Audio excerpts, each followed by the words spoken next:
Hey guys, tonight we're diving headfirst into the land of pharaohs, pyramids, and a surprisingly intricate obsession with what happens when you close your eyes and drift away. Imagine, if you will, the gentle rhythmic lapping of the Nile against papyrus reeds, the faint scent of incense wafting from a distant temple, and the vast inky blackness of an ancient Egyptian night sky stretching above you. You're lying on a reed mat, perhaps on the cool, mud brick floor of your modest home, or maybe within the sacred confines of a temple dedicated to the gods. As sleep slowly, irresistibly pulls you under, you feel your consciousness fray, at the edges dissolving into that strange, often illogical realm of dreams. This is where we're going tonight, right into the sleeping minds of the ancients. And trust me, by the time we're done, you might just be dreaming of, well, dreams. You probably won't survive this journey awake, but that's entirely the point, isn't it? So before you get comfortable, take a moment to like the video and subscribe, but only if you genuinely enjoy what I do here. Let me know where you're listening from and what time it is for you right now, down in the comments. Now dim the lights, maybe turn on a fan for that soft background hum, and let's ease into tonight's journey together. You're an ancient Egyptian, living your life under the relentless sun, planting your crops in the fertile silt left by the annual flood, or perhaps chipping away at stone for a tomb that will last for millennia. Your days are dictated by the rhythm of the seasons, the commands of the pharaoh, and the ever-present watchful eyes of the gods. But when night falls and your conscious mind retreats, a new world opens up, a world that to you is just as real, if not more so, than your waking existence. For the ancient Egyptians, dreams weren't just random jumbles of subconscious thoughts or spicy cheese-induced hallucinations. Oh no, they were direct messages. Think of them as divine telegrams dispatched from the gods themselves, or perhaps whispers from the deceased, offering guidance, warnings, or even prophecies. You see, your world is permeated by the divine. Every sunrise, every flood, every healthy child born is an act of the gods. It only stands to reason, then, that when your mind is most open, most vulnerable, that's when they'd choose to communicate. This isn't some fringe belief held by a few eccentrics. This is mainstream foundational stuff. From the lowliest peasant to the mightiest pharaoh, everyone believed in the power and significance of dreams. You might wake up from a particularly vivid dream, feeling a sense of unease, a gnawing worry that a bad omen has been sent your way, or perhaps a dream fills you with a bubbling optimism, a conviction that good fortune is just around the corner. Your immediate thought wouldn't be, wonder what I ate last night, but rather, what does this mean? What are the gods trying to tell me? This constant vigilance, this seeking of meaning in the nocturnal world, permeated every layer of Egyptian society. Imagine trying to navigate your daily life with such a literal interpretation of your dreams. If you dreamt of a snake, was it a protective symbol of Wadjet, or a harbinger of ill fortune? If you saw yourself drinking from the Nile, Was it a blessing of fertility or a warning of an impending flood? The stakes were high. A misinterpreted dream could lead to disaster, while a correctly understood one could bring prosperity or avert catastrophe. Historians still argue whether the common folk had as much access to formal dream interpretation as the elite, but the pervasive belief in dream omens certainly suggests that everyone, in some form or another, grappled with their nocturnal visions. You might consult a local wise woman, or a temple priest, or even just your own intuition, but the interpretation of dreams was a vital part of your spiritual toolkit.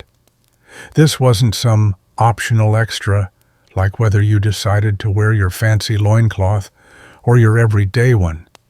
This was a core element of understanding the divine will and navigating your very existence. You live in a world where the veil between the living and the dead, the mortal and the divine, feels incredibly thin. Your ancestors are not truly gone. They reside in the West, and their influence, their memories can still touch you. The gods are not distant, abstract entities.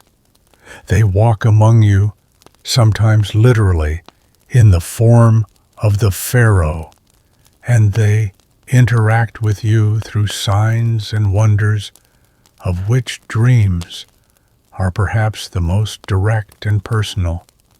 So, when your eyes flutter open in the pre-dawn quiet, and the images of your dream still swim before you, you don't dismiss them as nonsense. You ponder them, you weigh them, and you seek to understand their hidden message, for your very future might depend on it. So, you've just woken up from a dream that feels important. Maybe it was unsettling, maybe it was joyous, but whatever its emotional flavor, it left an imprint. Your next thought isn't to grab a coffee because, well, no coffee yet unless you count some fermented barley beer for breakfast, which you probably do, but to figure out what the heck that dream meant. This, my friend, is where the formal practice of dream interpretation truly begins to take shape in ancient Egypt. It wasn't an instant invention. Rather, it evolved slowly, probably starting with tribal elders or family matriarchs sharing their wisdom about common dream themes. Over generations, these shared insights would coalesce, forming the bedrock of a sophisticated system. You see, for the Egyptians, the dream world wasn't chaotic. It was orderly, just like the cosmos itself, ruled by Ma'at, the principle of cosmic order and justice. Every symbol, every interaction within your dream was believed to have a specific, often prescribed meaning. It's a bit like learning a new language only. Instead of words, you're deciphering images and feelings. If you dreamt of seeing a well-fed cow, for instance, that was a positive sign. Prosperity, abundance, perhaps a good harvest. Dream of a crocodile, however, and you're probably not having a great morning. It might signify danger, betrayal, or even death. This immediate visceral reaction to certain symbols was the foundation of early interpretation. Think of it like this. Your ancestors, long before written language, were already observing patterns. They noticed that certain dreams often preceded certain events. Perhaps dreaming of rain always led to a good crop, or dreaming of a barren field heralded a lean season.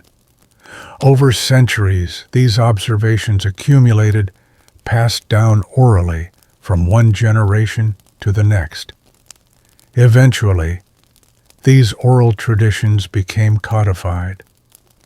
The first dream interpreters weren't necessarily priests in fancy robes right away, but likely individuals within the community who had a particular knack for remembering dreams and connecting them to waking events. They were the ones you sought out when your own mind felt muddled by a perplexing nocturnal vision. This brings us to a crucial point. The Egyptians didn't just interpret dreams for personal guidance. They saw dreams as a potent tool for divination, peering into the future, understanding the will of the gods, and even diagnosing illnesses. If you were feeling unwell, you might interpret a dream of murky water as a sign of sickness, whereas a dream of clear flowing water could indicate recovery. This wasn't just about a good or bad day. It could literally be a matter of life and death, or the success of your entire farming season.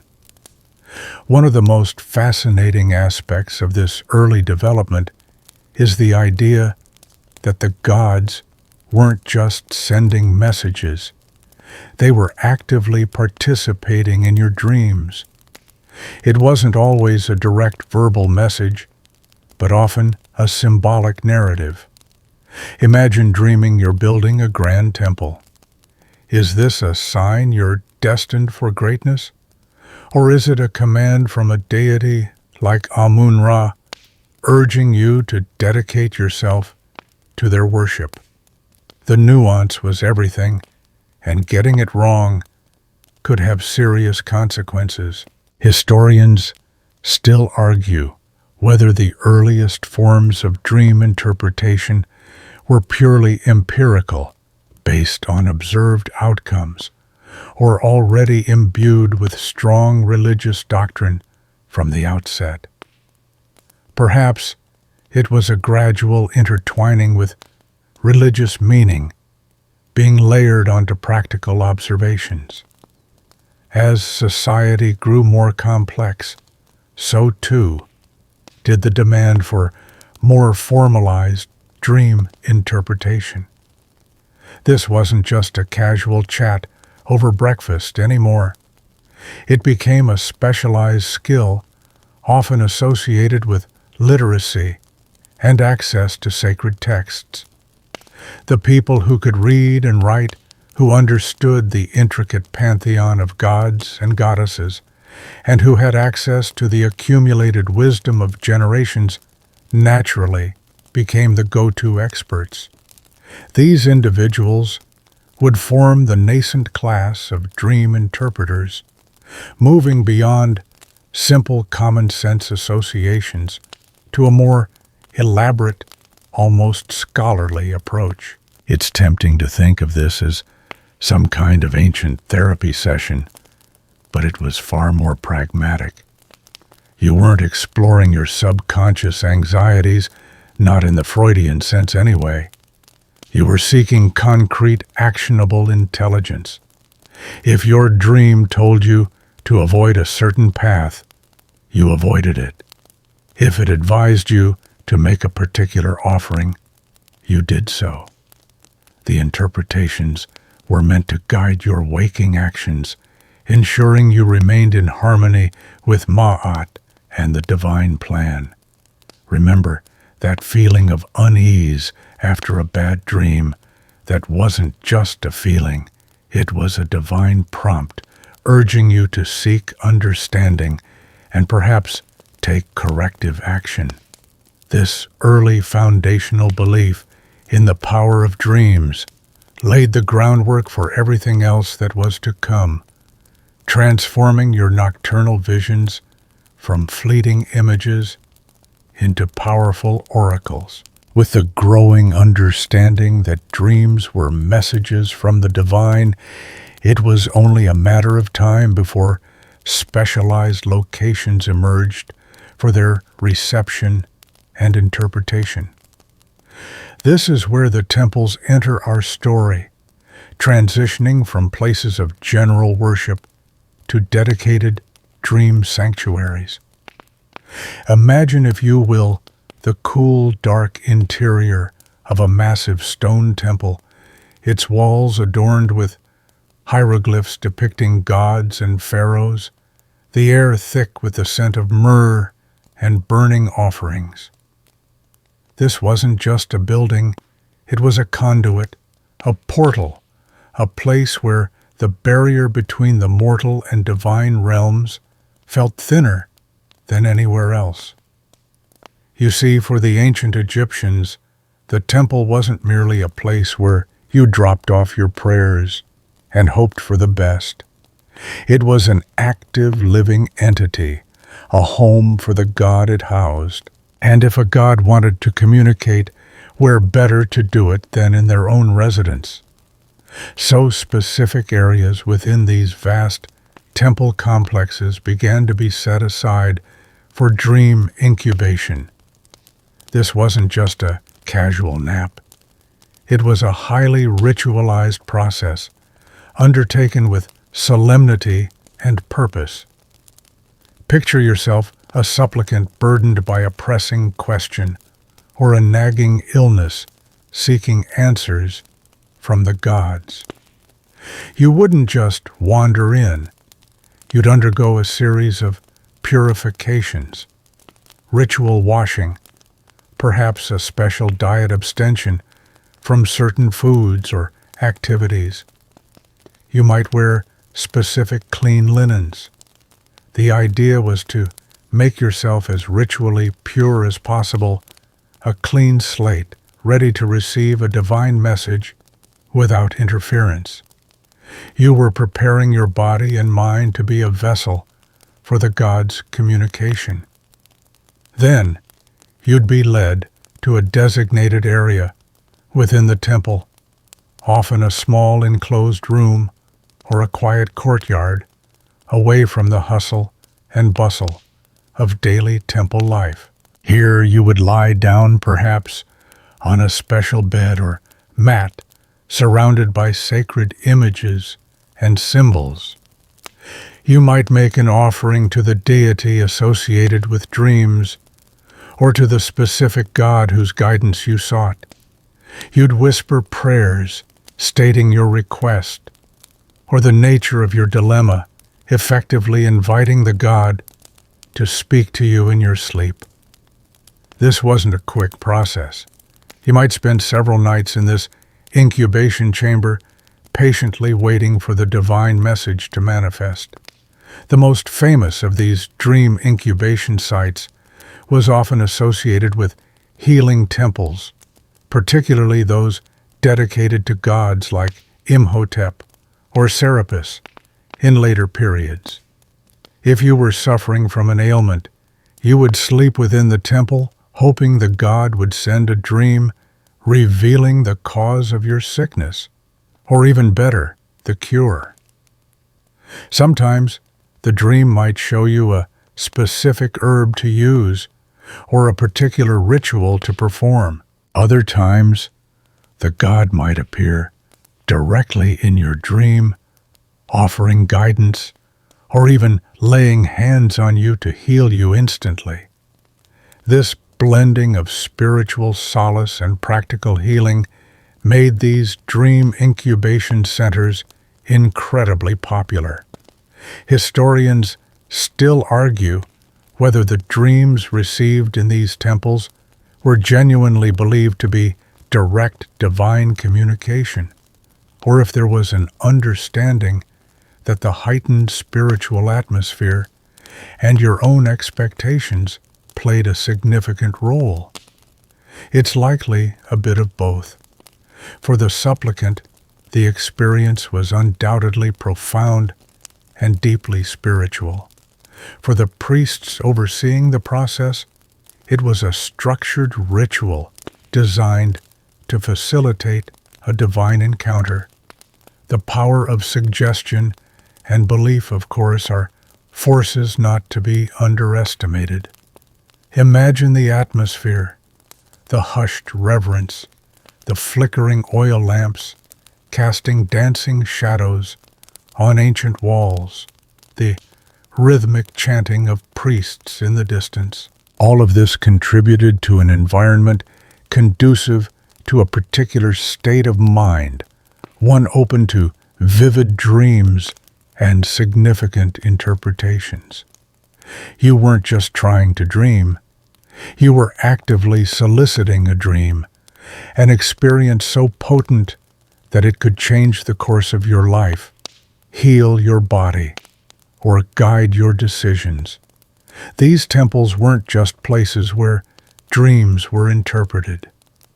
They were places where dreams were made to happen carefully, cultivated experiences designed to bridge the gap between human need and divine wisdom. It was like setting up a celestial answering machine, waiting for the gods to leave you a voicemail. Only this voicemail could tell you if that persistent cough was just a cough, or if you'd somehow offended the crocodile god Sobek. Now that you've spent a night or two in the hushed, incense-laden quiet of a dream incubation sanctuary, finally receiving that elusive, nocturnal message, what do you do with it? You're not expected to decipher these complex symbolic visions all on your own. This is where the specialized knowledge of the priestly interpreters truly comes into play. You see, as dream interpretation moved from informal village wisdom to a formalized temple-centric practice, so too did the role of the interpreter become a distinct and respected profession. These weren't just any old priests. They were the dream whisperers, the divine linguists, the ancient Egyptian equivalents of a psychoanalyst, but with far more direct divine input. Imagine walking out of that quiet chamber, the images of your dream still vivid in your mind, perhaps a confusing jumble of an ibis-headed god offering you a lotus flower or a strange interaction with a cat. You'd approach a designated priest, often one specifically trained in the arcane art of dream interpretation. These individuals were usually highly educated, literate in hieroglyphs, and deeply conversant with the vast body of religious texts, myths, and magical spells that formed the bedrock of Egyptian spirituality. They weren't just guessing, they were applying a system, albeit one steeped in symbolism and tradition. These priests, sometimes referred to as masters of the secret things, or scribes of the sacred books, held a unique position. They acted as intermediaries between you and the gods, translating the cryptic language of the dream world into understandable, actionable advice for your waking life. Think of them as high-level cryptographers, but instead of breaking enemy codes, they were breaking divine ones. They knew that a dream about a crocodile could mean danger, but only if it was chasing you, not if it was sunning itself peacefully on a bank. The nuances were everything, and their training provided them with the necessary framework for this discernment. Their training was rigorous. They would have studied the collected wisdom of generations, likely poring over ancient papyri, filled with dream symbols and their interpretations. The very dream books we'll delve into soon. They would have learned the various attributes of the gods, the significance of different animals, plants, colors, and actions within the dream narrative. They understood the concept of oppositional interpretation, where a dream could mean its opposite. E.g., dreaming of joy might signify sorrow, though this was typically applied with caution and specific rules. This wasn't some quick, "What does dreaming of teeth falling out mean?" Google search.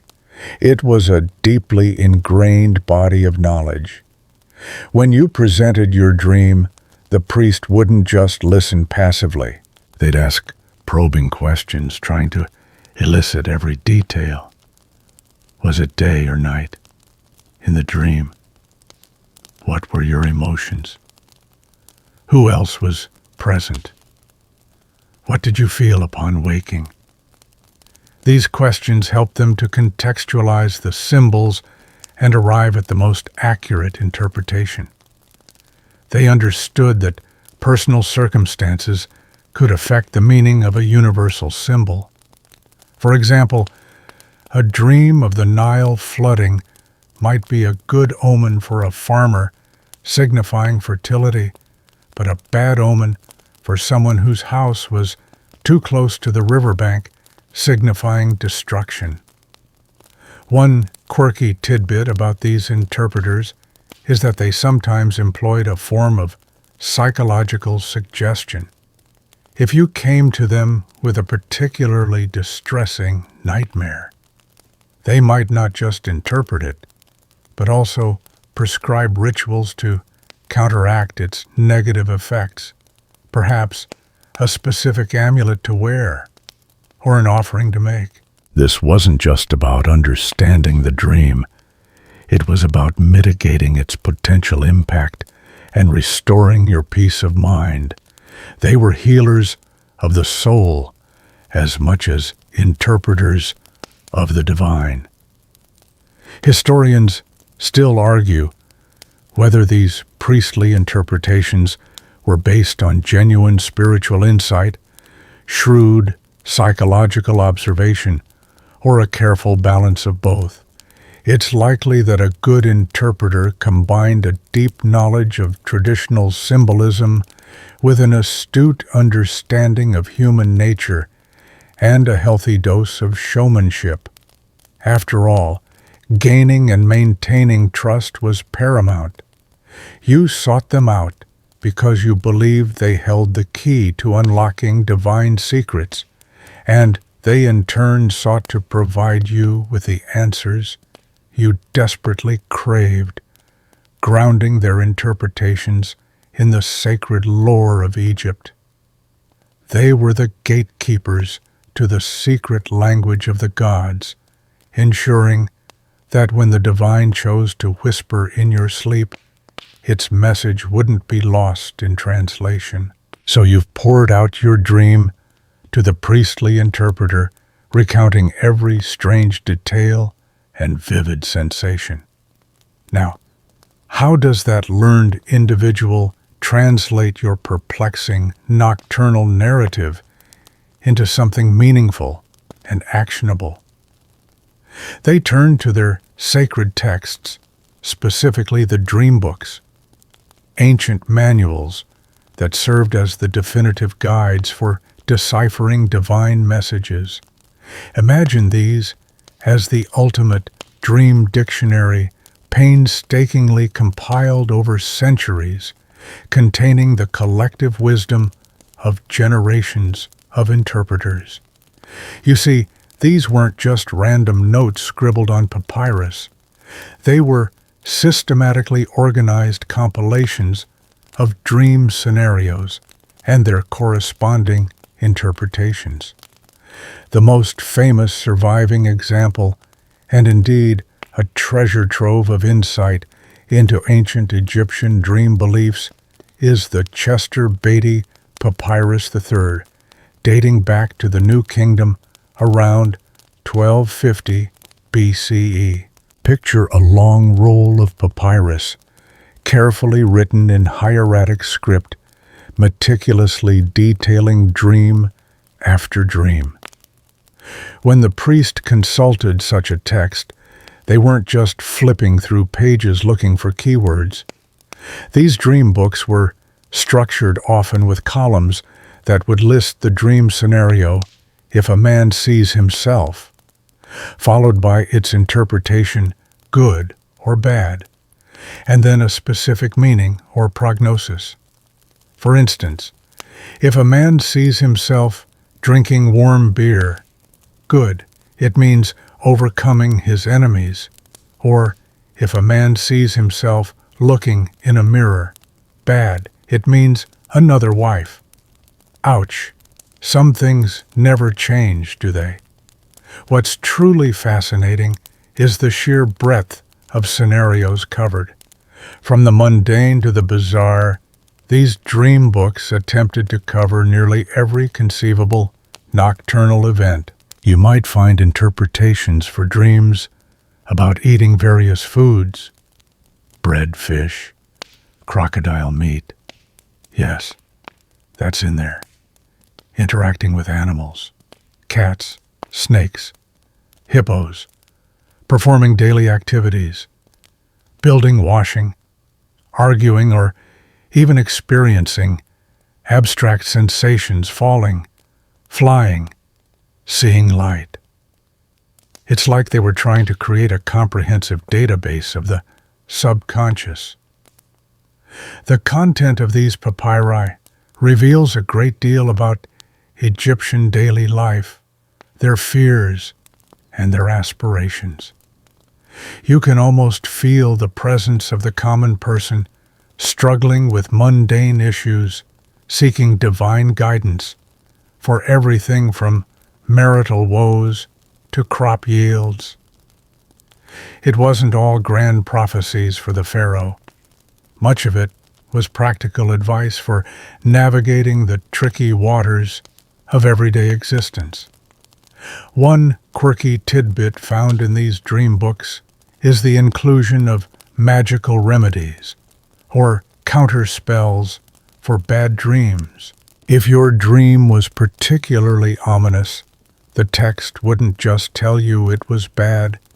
It would often prescribe a specific ritual to avert the misfortune. This might involve speaking certain words, anointing yourself with oil, or burning an offering. For example, if you dreamt of something truly terrifying, the papyrus might instruct you to say, come to me, my mother, Isis. Behold, I am seeing a fearful thing. This demonstrates the active role Egyptians took in managing their dream experiences, not just passively receiving them. It was about taking control, even when faced with the unsettling unknown. Historians still argue whether these dream books were widely accessible beyond the priestly class, or if they remained exclusive, esoteric texts. It's likely that while the physical papyri were confined to temple libraries, the general interpretations and their underlying principles filtered down into popular consciousness through the work of the interpreters. The system was based on a shared understanding of symbols, even if the precise written formulations were known only to a few.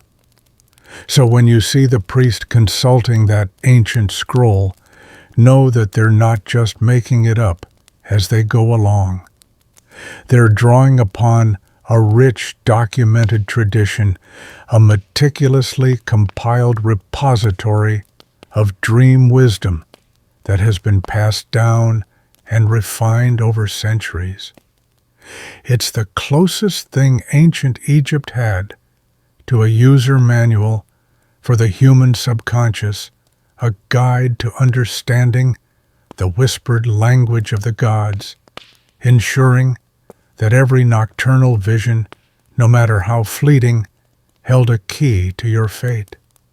You've just been introduced to the ancient Egyptian dream books, those fascinating compendiums of symbolic interpretations. Now, let's get into the nitty-gritty of what those interpretations actually meant for you, the dreamer. For the ancient Egyptians, dreams were rarely neutral. They were almost always classified as either good omens or bad omens. This wasn't some fuzzy, maybe it means this, maybe it means that kind of scenario. It was a clear-cut binary system designed to provide direct guidance, leaving little room for ambiguity. Imagine the relief of waking from a vivid dream and having the priest declare it good. It's like getting a cosmic thumbs up. A good omen meant prosperity, health success, or divine favor. For instance, if you dreamt of seeing a cat, that was generally a very good sign, often linked to the protective goddess Bastet. It might mean good luck, a successful harvest, or even impending childbirth. Dreaming of drinking fresh water from a flowing river was also a positive sign, indicating health and vitality. These positive interpretations would fill you with confidence, reassuring you that you were in harmony with Ma'at and that the gods were smiling upon you. You might even feel compelled to offer thanks at the temple or carry out a small personal ritual to honor the divine favor you'd received. Conversely, the dread of a bad interpretation could hang over you like a desert storm. A bad omen meant impending misfortune, illness, danger, or divine displeasure. Dream of a snake biting you, bad. It signifies an enemy or illness. Dream of your teeth falling out, also bad. It means sorrow or loss in your family. And if you dreamt of fire consuming your house, well, that's not exactly going to make you leap out of bed, singing. These negative interpretations weren't meant to simply scare you, but to serve as a warning, prompting you to take immediate action to avert the predicted calamity.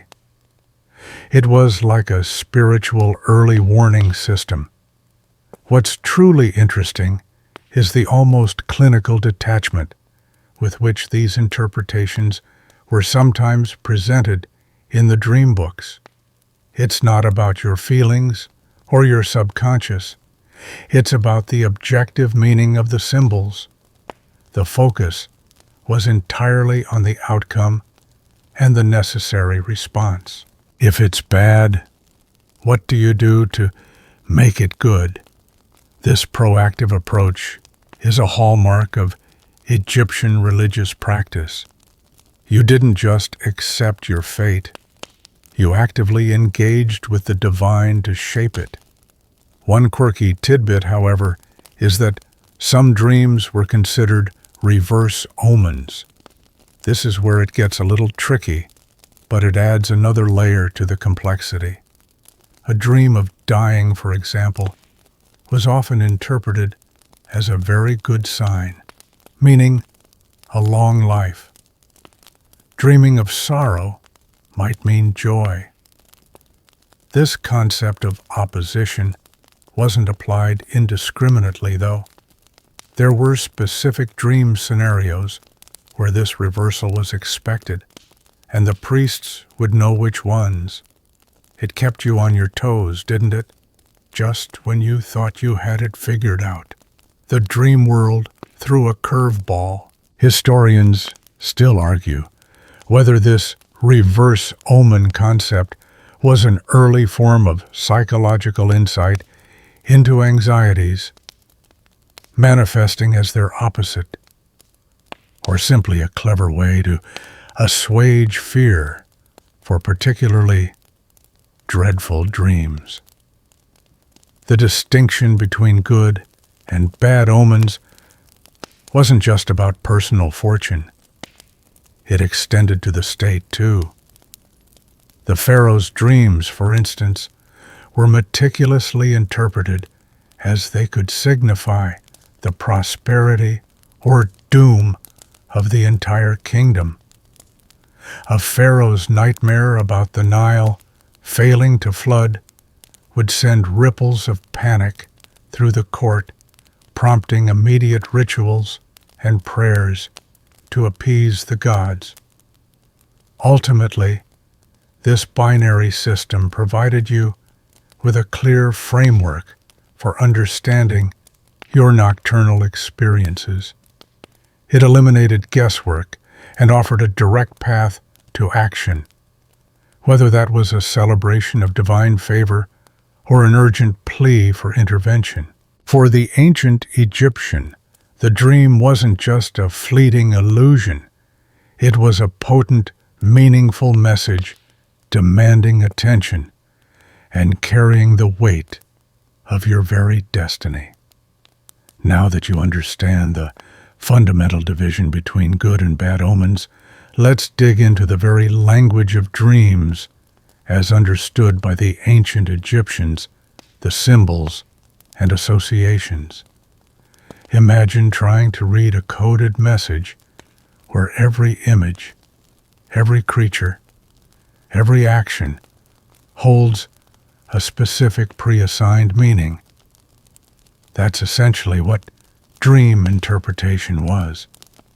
It wasn't about free association, but about a remarkably consistent symbolic lexicon, deeply rooted in their daily lives, their mythology, and their religious beliefs. You see, your world as an ancient Egyptian is saturated with symbolism. The very landscape, the Nile, the desert, the sun, carries profound meaning. Animals aren't just animals. They embody divine attributes. The ibis, for example, is linked to Thoth, the god of wisdom and writing. The falcon is Horus, the sky god protector of the pharaoh. So, when these figures appear in your dreams, their presence immediately carries a specific weight and context.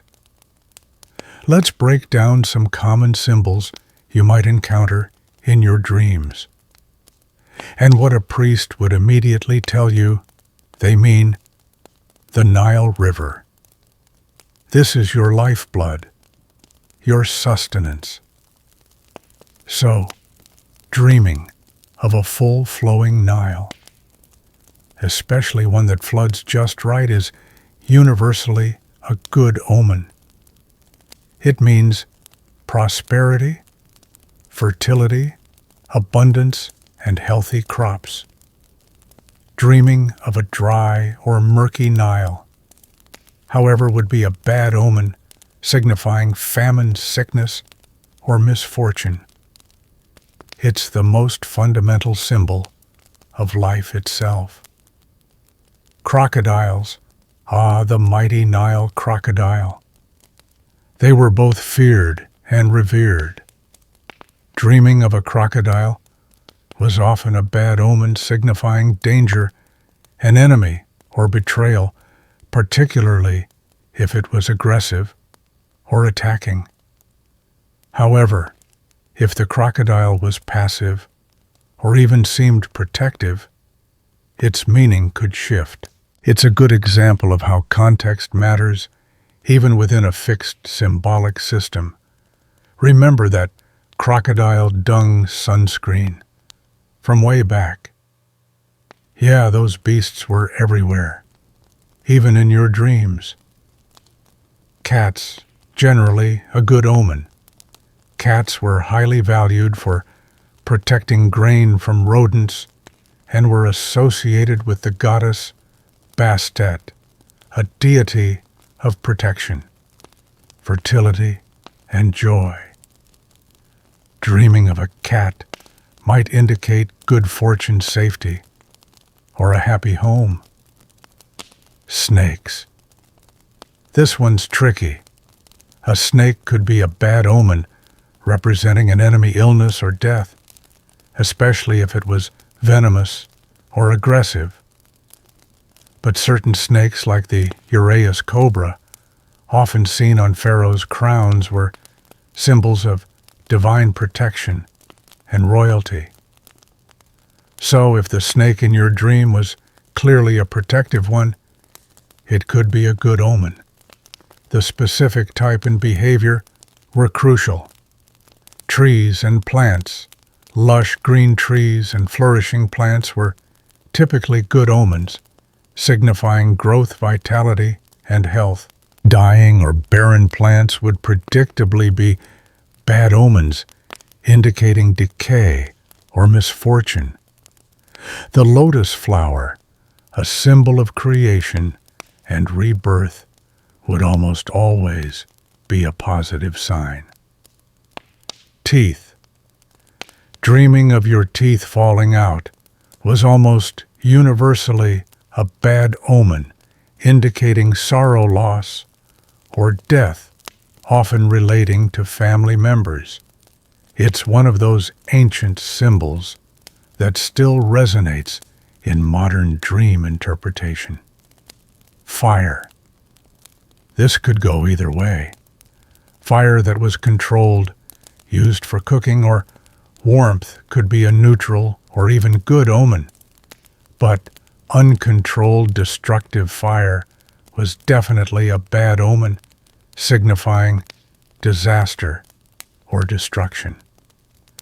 The logic behind many of these associations is quite direct, based on observation of the natural world and their established religious iconography. What was beneficial in waking life was generally good in dreams. What was dangerous was bad. Yet, there were subtle layers. The color of an object, the direction you were moving, the specific deity associated with an animal, all could modify the basic meaning. One quirky tidbit: some dream interpretations were based on linguistic puns or sound-alike words. For example, the Egyptian word for beer sounds similar to the word for happiness or peace, so dreaming of drinking beer might be interpreted as finding happiness. This added a layer of intellectual playfulness to the otherwise serious business of divination. Historians still argue whether the dream symbolism was rigid and universally applied, or if there was room for regional variations or individual priestly discretion. While the major dream books suggest a standardized system, the oral traditions and local beliefs might have allowed for some flexibility. Regardless, for you, the dreamer, these symbols were the fundamental building blocks of divine communication, allowing the priests to piece together the narrative of your nocturnal journey and tell you exactly what the gods had in store. So, you're convinced that dream you had, full of symbolic crocodiles and flourishing lotuses, needs divine input. But what if the gods aren't being quite so forthcoming? What if you need a specific dream, a direct message about a pressing matter, say, a sick child, a looming legal dispute, or the success of your next harvest? This is where the ancient Egyptians didn't just wait for dreams to happen. They actively engaged in rituals for dream incubation. This wasn't passive reception. It was an active solicitation, a methodical effort to coax a specific message from the divine realm. Imagine preparing for this. It wasn't something you did on a whim. The first step was purification. You'd likely undertake a period of ritual cleansing, washing your body thoroughly, perhaps with special holy water. You might abstain from certain foods, especially those considered ritually impure, and avoid sexual activity. The goal was to make yourself as ritually clean as possible, a fit vessel for divine communication. Think of it as clearing your spiritual inbox so that God's message doesn't get lost in spam. Next, you'd make your way to a dedicated incubation site. While we discussed temples, broadly specific chapels, or even specially consecrated sleeping chambers were often used. These places were chosen for their sanctity and their perceived connection to the divine. You might lie down on a specially prepared bed, perhaps a stone slab, or a clean mat. Sometimes carved headrests depicting deities or protective symbols were used, believed to enhance the dream-sending process. Once settled, the real work began. You wouldn't just lie there, hoping for the best. You'd engage in specific rituals designed to invoke the dream. This often involved incantations and prayers, repeated softly, perhaps even chanted rhythmically, focusing your intention on the specific question you wished answered.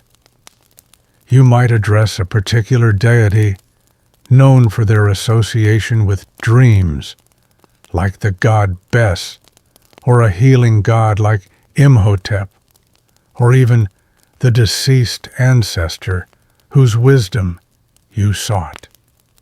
You'd state your request clearly, essentially broadcasting your query into the ether. O great Imhotep, reveal to me in my sleep the cure for my child's fever. Or, mighty Osiris, show me the path to justice in my dispute. Offerings were also a crucial part of the process.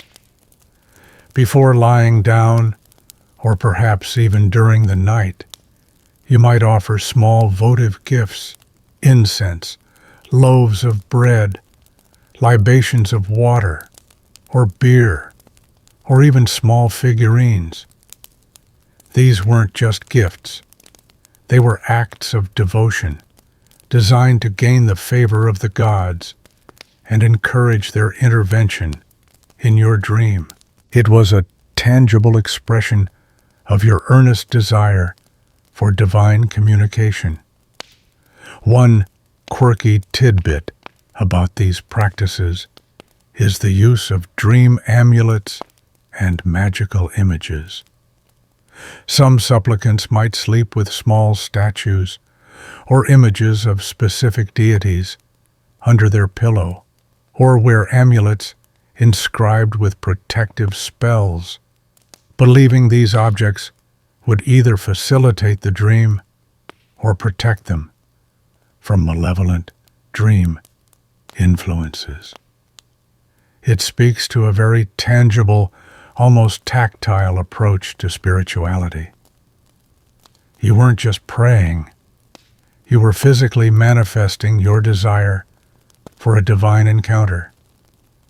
The atmosphere in these incubation chambers would have been carefully controlled. Quiet, perhaps dim lighting, the lingering scent of incense, and the focused intent of other supplicants, if you weren't alone, would all contribute to a heightened state of awareness, even as you drifted into sleep. The idea was to create the perfect conditions for your subconscious mind to be receptive to divine messages, a sort of ancient neuro-linguistic programming, if you will. Historians still argue whether the effectiveness of these rituals was due to genuine divine intervention, the psychological power of suggestion and expectation, or simply the conducive environment allowing for more vivid dreams to be remembered. It's highly probable it was a combination of all three. For the ancient Egyptian, however, the results were proof enough. If you went in with a question and woke up with a clear answer in your dream, whether literal or symbolic, the ritual was deemed a success. These were not mere superstitious acts. They were deeply meaningful, purposeful engagements with the spiritual world, aimed at bending the fabric of reality, or at least your perception of it, to your will. You've prepared yourself, undergone the purifications, and settled into the sacred space. But the ancient Egyptian approach to soliciting dreams wasn't just about passive waiting or chanting. It often involved tangible expressions of reverence and petition. This brings us to the fascinating realm of dream offerings and prayers, acts of devotion designed to sweeten the deal, so to speak, with the gods, ensuring their benevolent attention during your nocturnal quest for answers. Imagine kneeling before an altar or simply at the foot of your incubation bed, the flickering oil lamp casting long shadows. You wouldn't just show up empty-handed. The act of giving was fundamental to Egyptian piety. It demonstrated your respect, your earnestness, and your willingness to reciprocate the divine favor you sought. These offerings weren't necessarily lavish. They were appropriate for your social standing, but always given with sincere intent. What kind of offerings are we talking about? The most common and accessible would have been food and drink. Small loaves of bread, fresh, dates, figs, or grapes might be placed on a small offering table. Libations, typically cool water poured from a jar, or perhaps a small amount of beer or wine would be made. These were basic sustenance, but in a symbolic sense, they were nourishing the gods, providing them with the spiritual essence of your bounty. It's like bringing a hostess gift to a very important, very powerful dinner party. Incense was another crucial offering. The rich aromatic smoke curling upwards was believed to carry your prayers and intentions directly to the heavens, ascending to the nostrils of the gods. You can almost smell it now, the sweet resinous scent of frankincense or myrrh permeating the quiet incubation chamber, creating an almost hypnotic atmosphere conducive to spiritual receptivity. It wasn't just about pleasing the gods. The scent itself likely helped to induce a relaxed meditative state in the supplicant. Beyond edible offerings, votive figurines or stelae were common. You might dedicate a small carved image of the deity you were appealing to, or a miniature representation of the part of the body you wished to heal if you were seeking a medical dream. These were tangible representations of your plea left in the temple as a permanent reminder of your request. Think of them as ancient sticky notes for the gods. Accompanying these offerings were specific prayers and invocations. These weren't spontaneous outbursts, but carefully constructed, often formulaic supplications. You'd address the god by their proper epithets, extol their virtues, recount their myths, and then clearly state your purpose for seeking a dream. For example, if you were appealing to Thoth for wisdom in a legal dispute, you might praise him as Lord of divine words, scribe of the Ennead, and then articulate your desire for a dream that reveals the truth of the matter. The precision of the language was believed to be important in gaining the god's attention and ensuring the message was correctly received. One quirky tidbit is the concept of hearing prayers. Some deities were specifically revered as gods who hear prayers, and supplicants would direct their most fervent pleas to them.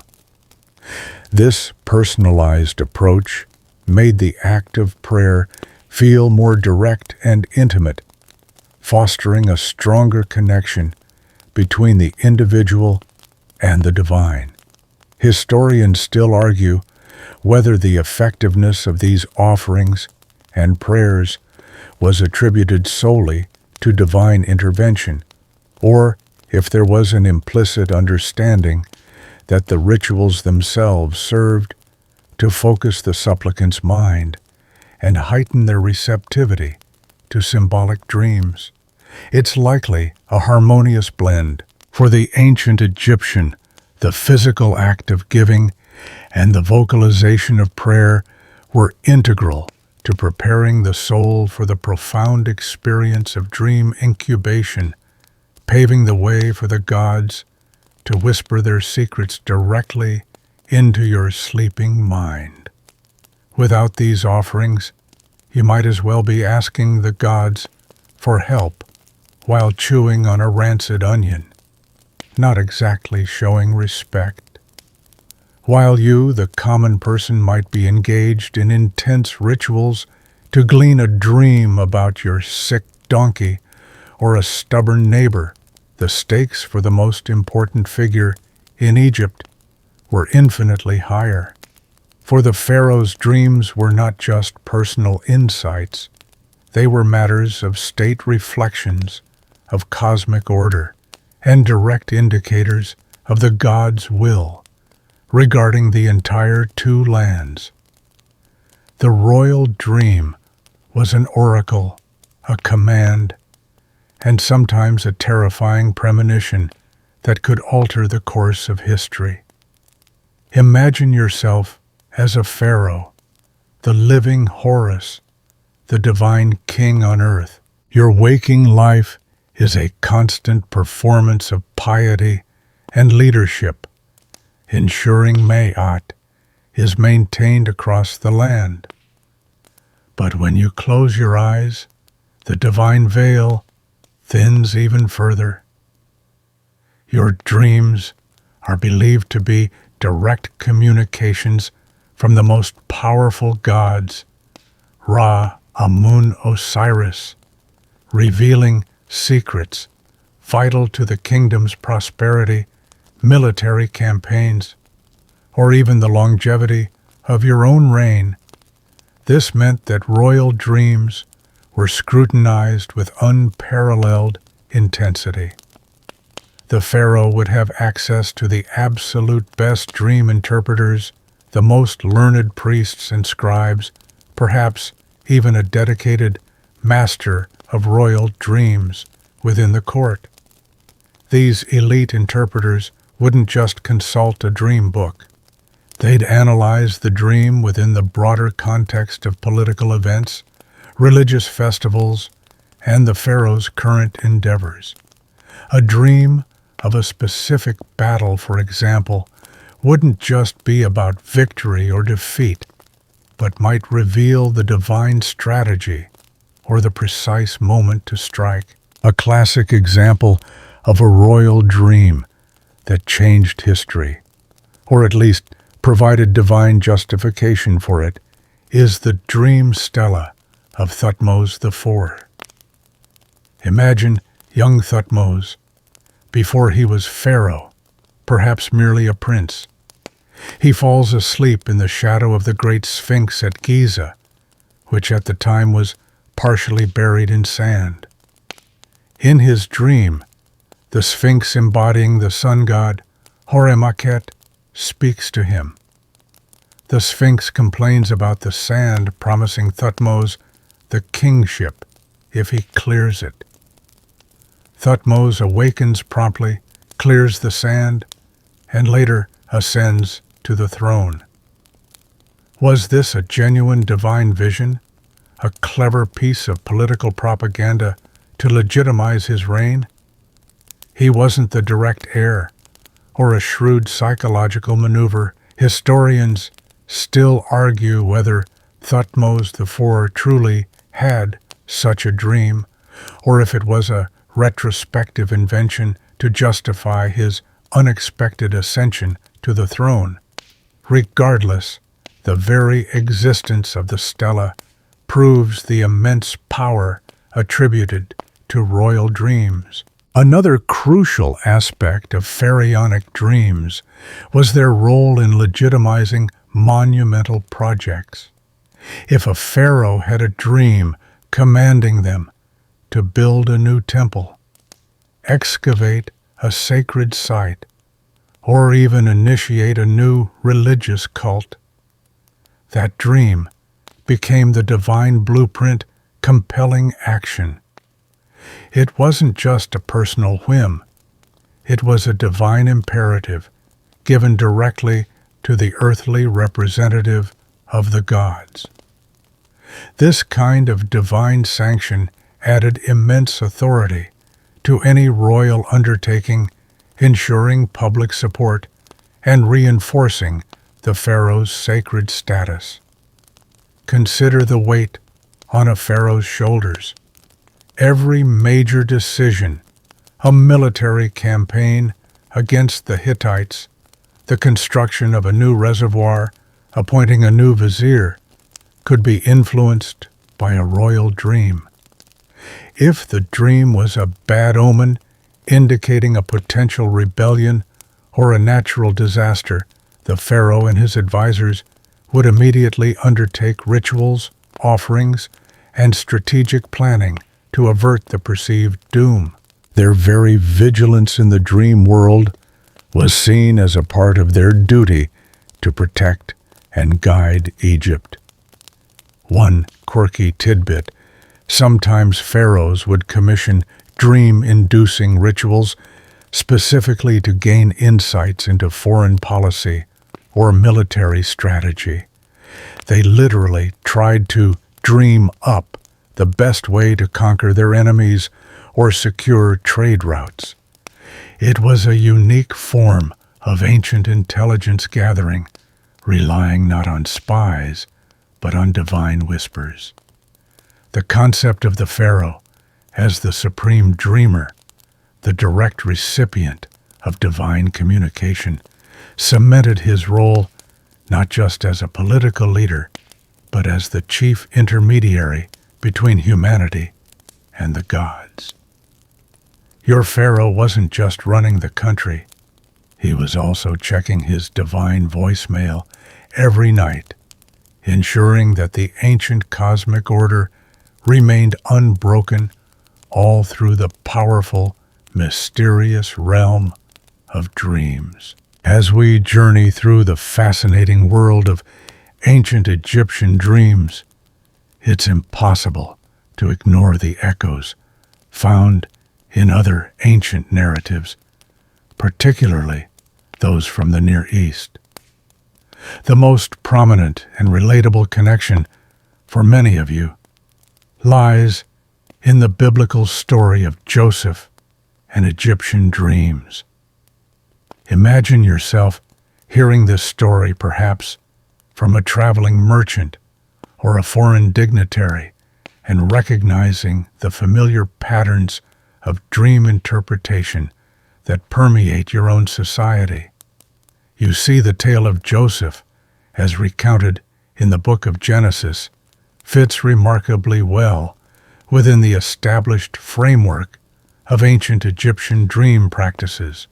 Joseph, a young Hebrew, enslaved and brought to Egypt, rises to prominence precisely because of his extraordinary ability to interpret dreams. This isn't just a convenient plot device. It reflects the very real, deep-seated belief in the power of dreams within the pharaoh's court and throughout Egyptian society. Consider the dreams that elevate Joseph. First, those of the pharaoh's cupbearer and baker.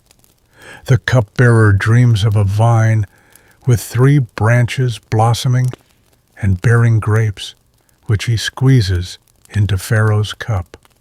Joseph interprets this as meaning the cupbearer will be restored to his position in 3 days. The baker dreams of 3 baskets of bread on his head, with birds eating from the top basket. Joseph interprets this as meaning the baker will be executed in 3 days. And, lo and behold, both interpretations come true.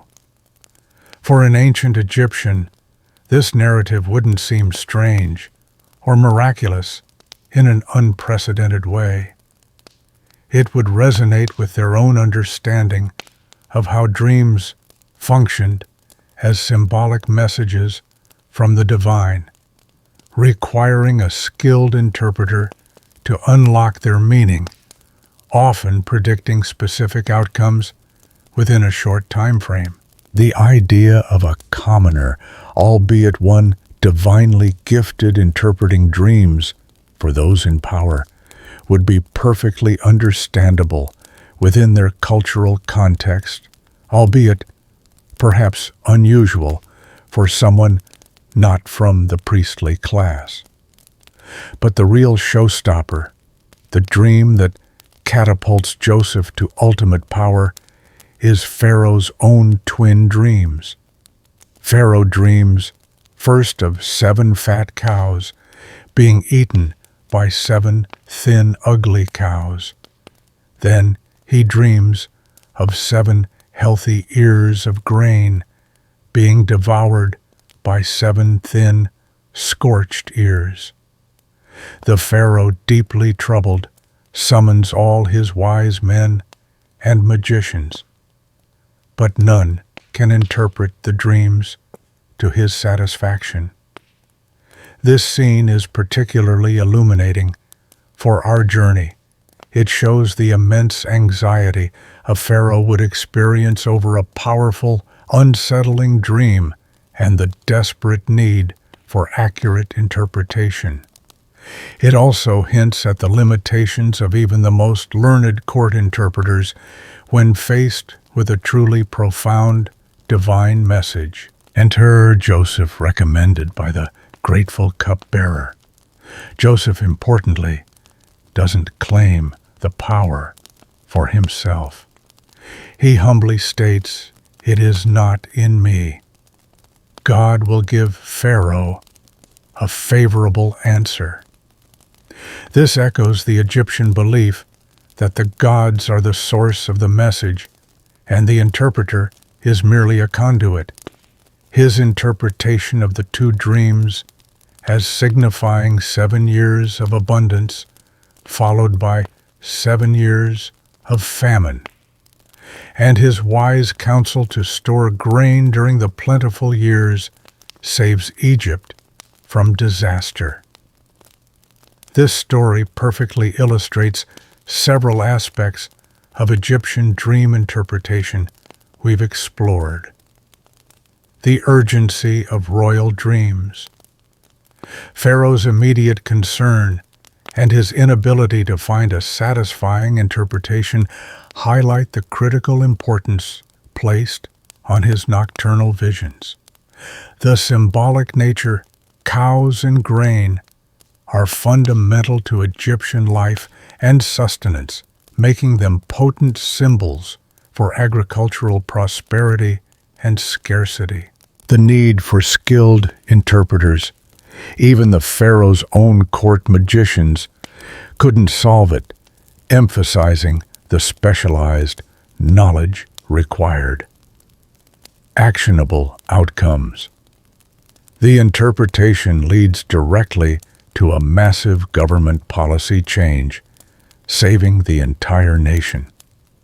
One quirky tidbit: while Joseph's success is attributed to his God, for an Egyptian listener, it would simply confirm the reality that divine messages do come through dreams, and that those gifted with interpretation are invaluable. Historians still argue whether the Joseph narrative reflects direct historical influence from Egyptian dream practices, or if it simply utilizes widespread ancient Near Eastern motifs that happen to align well with Egyptian beliefs. Regardless, the story serves as a powerful testament to how central dream interpretation was not just in Egypt, but across the ancient world, where the boundaries between the sacred and the mundane were wonderfully blurred.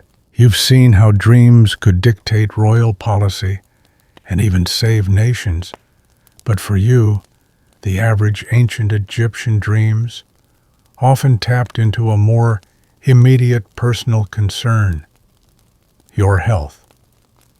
This brings us to the fascinating intersection of dreams and wellness, exploring the medical aspects of dreams and how they were intrinsically linked to diagnosing and even curing illness.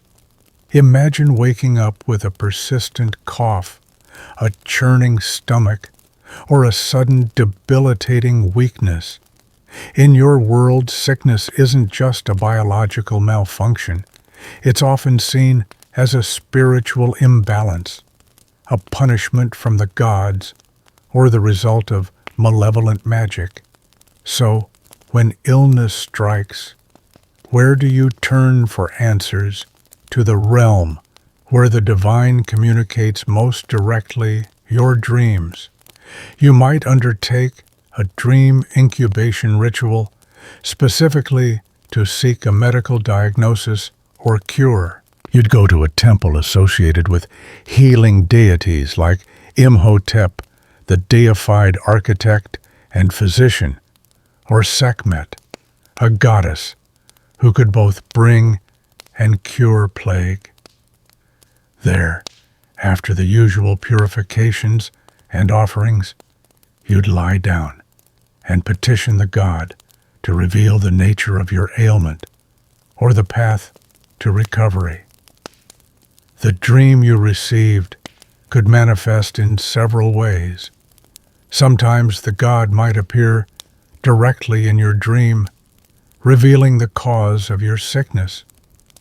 Perhaps you've offended a specific deity, or a deceased ancestor is unhappy. Other times the dream would be symbolic.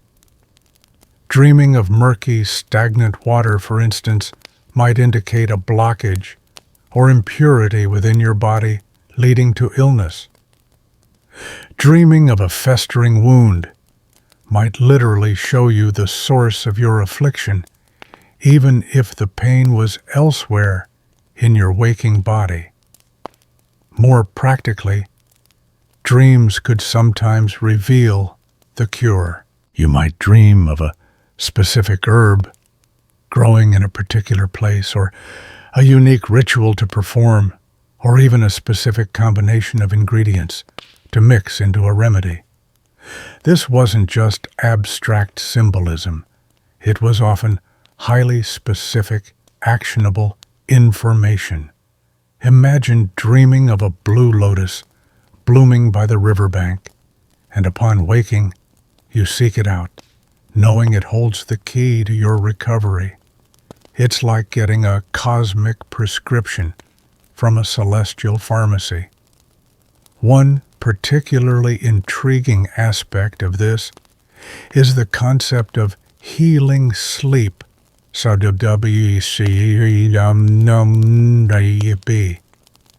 some temples, particularly in later periods, the act of sleeping within the sacred precinct was believed to have inherent therapeutic qualities, regardless of whether you remembered a specific dream. The divine energy of the place itself was thought to mend the body and spirit.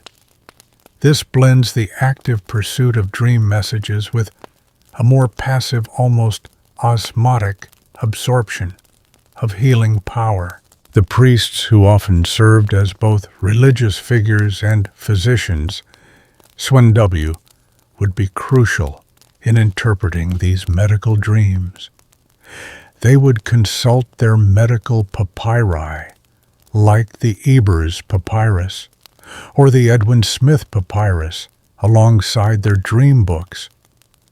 A dream of a particular type of animal might suggest a specific kind of ailment, aligning with their understanding of anatomy and disease. They were looking for convergence. Did the dream align with their empirical observations of your symptoms? One quirky tidbit: some dream interpretations suggested that if you dreamed of eating excrement, it was a good sign, meaning you would recover from illness. I know not exactly the most appetizing thought for a good night's sleep, but it highlights the often counterintuitive nature of ancient symbolism. Historians still argue whether the medical efficacy of these dream-based diagnoses and cures was due to genuine physiological effects, the placebo effect, or the psychological power of belief and ritual. It's highly likely a combination. If you truly believed a god had revealed a cure in your dream, and you followed the instructions, your mental state would undoubtedly contribute to your recovery.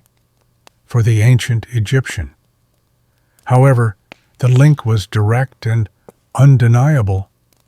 Dreams were a vital tool in maintaining your health and battling the unseen forces that brought illness. They were your personal early warning system, and often your pathway back to wellness, all delivered during those precious hours of slumber. As you delve deeper into the pervasive influence of dreams in ancient Egypt, you'll start to notice how the belief in their power extended beyond mere interpretation and ritual. It manifested in tangible objects worn on the body or placed in the home, designed to harness dream magic, the dream amulets and charms. Imagine walking through the bustling market of Memphis and seeing countless stalls laden with tiny, intricate pieces, each promising protection, good fortune, or the granting of specific dream insights. These weren't just pretty trinkets. They were active tools in navigating the spiritual landscape, particularly the mysterious realm of sleep. You see, for the ancient Egyptians, magic wasn't some separate dark art. It was an integral part of their religion and daily life. It was simply the application of divine power to achieve a desired outcome. And when it came to dreams, those fleeting, vulnerable moments between waking and sleeping, magical protection was paramount. A bad dream could be a genuine spiritual attack, and you needed all the help you could get. These amulets came in a vast array of forms, each with its own specific purpose and associated deity. Some were worn on necklaces or bracelets, others sewn into clothing, and still others placed strategically in the bedroom, perhaps under a pillow or near the bed. Consider some of the common types. Bes amulets. The dwarf god, Bes, with his grotesque but benevolent face, was a hugely popular protector of the home women, and especially children. He was also closely associated with sleep and dreams, often depicted shaking a rattle to ward off evil spirits. Wearing a Bes amulet or having a small Bes figure in your bedroom was believed to protect you from nightmares and malevolent entities trying to enter your dreams. It was like having a tiny, fierce bouncer for your subconscious. Toweret amulets. This hippopotamus goddess, often depicted pregnant and standing upright, was another powerful protector, particularly of childbirth and the home. She too was invoked against evil in the night, ensuring peaceful and safe sleep, free from disturbing visions. Ankh amulets, the symbol of life. The Ankh was universally protective. Wearing it during sleep or placing it nearby was believed to ensure vitality and health, guarding against dreams that might foretell illness or death. Scarab beetles. Scarabs were symbols of rebirth, regeneration, and the sun god Ra. As amulets, they brought good fortune and protection, often specifically against dangers in the afterlife, which could certainly feel connected to the unknown realms of dreams. Of Horus, Wedjat Eye. This iconic symbol was one of the most potent protective amulets in ancient Egypt. It represented healing, restoration, and protection against evil. Worn or placed near the bed, it was believed to ensure your dreams were clear and safe, free from deception or ill will. It was like having a divine security camera watching over your slumber. Beyond these common forms, there were also specialized dream charms. You might find small papyrus scrolls rolled up and placed inside tiny containers, inscribed with specific dream spells or prayers. These spells might be designed to induce prophetic dreams, to make a dream's message clearer, or to ward off a particularly persistent nightmare.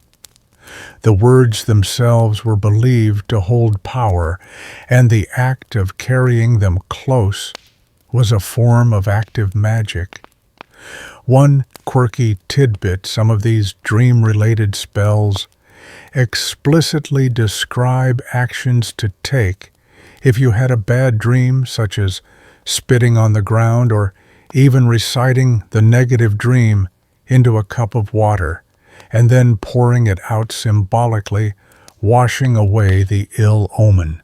This wasn't just about warding off future harm, it was about actively neutralizing present spiritual threats. Historians still argue whether the primary function of these amulets was truly magical in the sense of actively influencing events, or if their power lay more in providing psychological comfort and reinforcing belief. It's likely a blend. For the ancient Egyptian, the very act of wearing or possessing these objects provided a tangible connection to the divine protective forces, allowing you to drift into sleep with a greater sense of security, knowing you were literally charmed against the darker aspects of the dream world.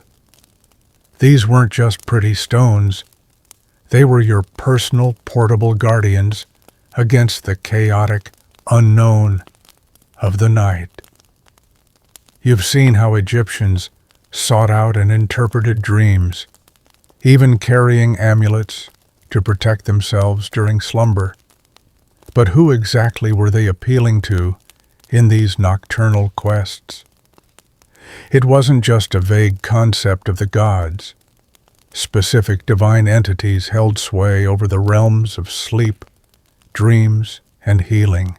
This brings us to the fascinating pantheon of the deities of sleep and dreams, the celestial beings you would invoke when preparing for a significant incubation or simply hoping for a peaceful night. Imagine yourself making your daily offerings, ensuring you pay due respect to the various gods who oversee different aspects of your life. When night falls and your mind turns inward, certain gods would come to the forefront of your awareness, each playing a unique role in the nocturnal journey. Perhaps the most immediately recognizable deity associated with the protective aspects of sleep and the warding off of evil dreams is Bes. We touched upon him briefly with amulets, but he's worth a deeper dive. Picture a stout, often grotesque, leonine dwarf with a large head, protruding tongue, and a crown of feathers. He's not a god of grand temples, but of the intimate domestic sphere. Bes was a beloved household deity, revered for his ability to protect against snakes, scorpions, and most importantly, for our topic, nightmares and malevolent spirits that might disturb your rest or enter your dreams. You'd often see his image on headrests, beds, and even on cosmetic containers, indicating his pervasive presence in the bedroom. His cheerful, if slightly unsettling visage was thought to scare away anything harmful. It's like having a loud, boisterous, but ultimately benevolent bouncer for your bedroom, closely related in protective function, especially for women and children during sleep and childbirth, is Taweret. This goddess depicted as an upright hippopotamus with lion paws, a crocodile head, and a human female torso, was formidable, yet nurturing. Her fierce appearance was believed to scare away evil, ensuring a safe night's sleep, free from the terrors that might prey on vulnerable souls during slumber. Then there are the gods, associated more directly with wisdom magic and the recording of knowledge, who naturally had a hand in the interpretation of dreams. Thoth, the ibis-headed or baboon-headed god, was the divine scribe, the lord of sacred words, knowledge, and magic. As the one who recorded the judgments of the gods and mastered all forms of wisdom, he was implicitly involved in the deciphering of divine messages, including those conveyed through dreams.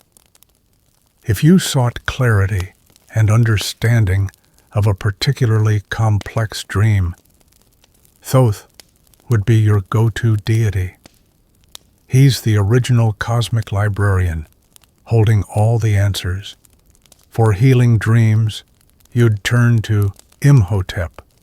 Though originally a historical figure, the brilliant architect and physician of the Third Dynasty, Imhotep, was deified centuries after his death, revered as a god of medicine and healing. His temples became popular centers for dream incubation, where the sick would sleep, hoping for a dream revealing their cure, or a divine touch that would restore their health. He was the ancient world's ultimate diagnostician, working through your subconscious. And of course, the great cosmic deities played their part too. Ra, the sun god, and Amun, the hidden one, represented the ultimate divine power from which all communications flowed. Even if you invoked a specific dream deity, the ultimate source of the message was understood to be the overarching divine order maintained by these supreme gods. Their influence permeated every aspect of existence, including the mysteries of sleep. One quirky tidbit about these deities is that while they had specific roles, their powers often overlapped, and supplicants might invoke multiple gods depending on the nature of their dream request. It wasn't a strict one God, one purpose system, rather a harmonious pantheon working together, or at least being invoked together to ensure your nocturnal needs were met. Historians still argue whether the specific attributes assigned to these deities evolved from observed dream phenomena, or if the theological understanding of the gods dictated how dreams were interpreted. It's a classic chicken or egg scenario. What is clear, however, is that for the ancient Egyptian, the world of dreams was far from an empty void. It was a sacred landscape populated by powerful, often protective, divine beings ready to lend an ear and send a message if you only knew how to ask. You've explored the gods, the rituals, and the dream books. But a crucial question remains: who actually had access to this elaborate system of dream interpretation? Was it only the elite, the pharaoh and his court? Or could you, the average farmer or artisan, also seek divine guidance in your sleep? This brings us to the distinction between public versus private dreams and their interpretations. Imagine living in a society where divine messages are constantly being sought. It's clear that not everyone had the same resources or the same level of access to the highest echelons of spiritual expertise. Let's start with private dreams.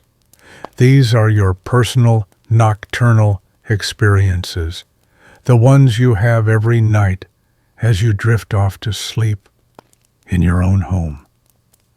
For the vast majority of ancient Egyptians, your private dreams would be interpreted informally.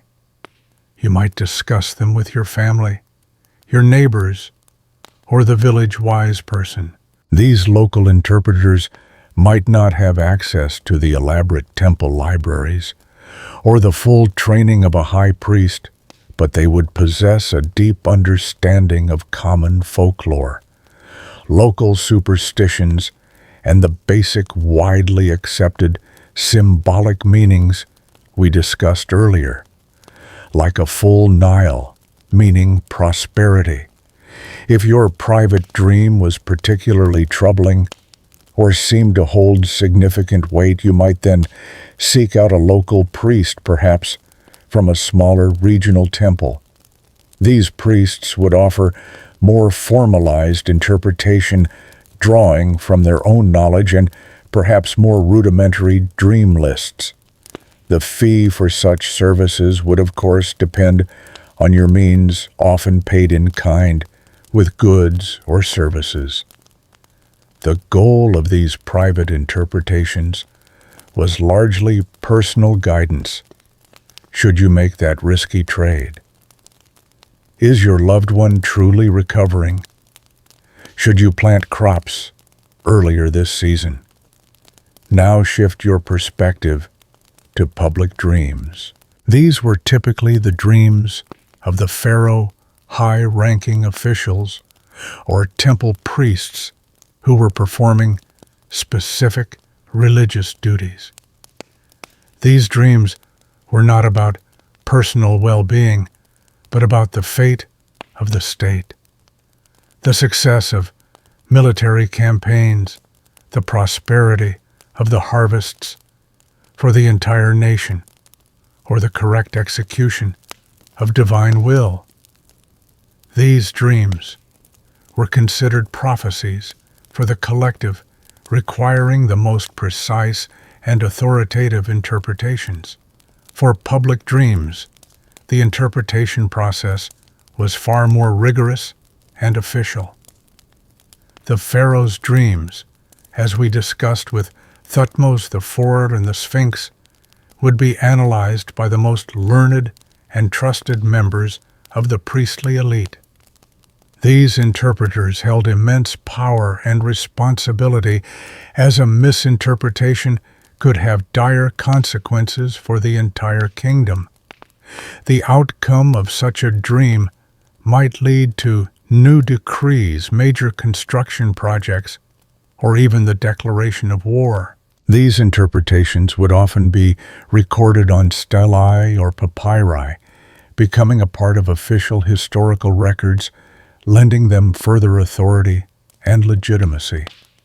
One quirky tidbit: while the pharaoh's dreams were primarily public, they also served a dual purpose in reinforcing his divine authority.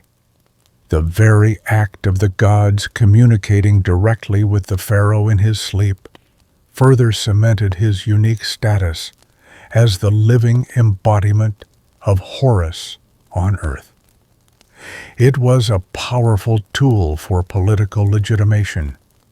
Historians still argue whether the concept of public dreams was largely a constructed narrative to justify existing policies or a genuine belief in shared divine communication. It's likely a complex interplay. While some dreams might have been genuine personal experiences for the pharaoh, their interpretation and subsequent dissemination would have been carefully managed to serve the state's interests. For the average Egyptian, the public dreams reinforced their faith in their divine ruler and the cosmic order. So, while you might not have the luxury of a personal royal dream interpreter on retainer, the overarching belief in dreams as divine communication permeated your entire society. Whether it was your neighbor's interpretation of your odd nightmare over a simple breakfast, or the high priest's solemn pronouncement on the pharaoh's vision, dreams were an undeniable, often anxious, and always fascinating part of navigating ancient Egyptian life.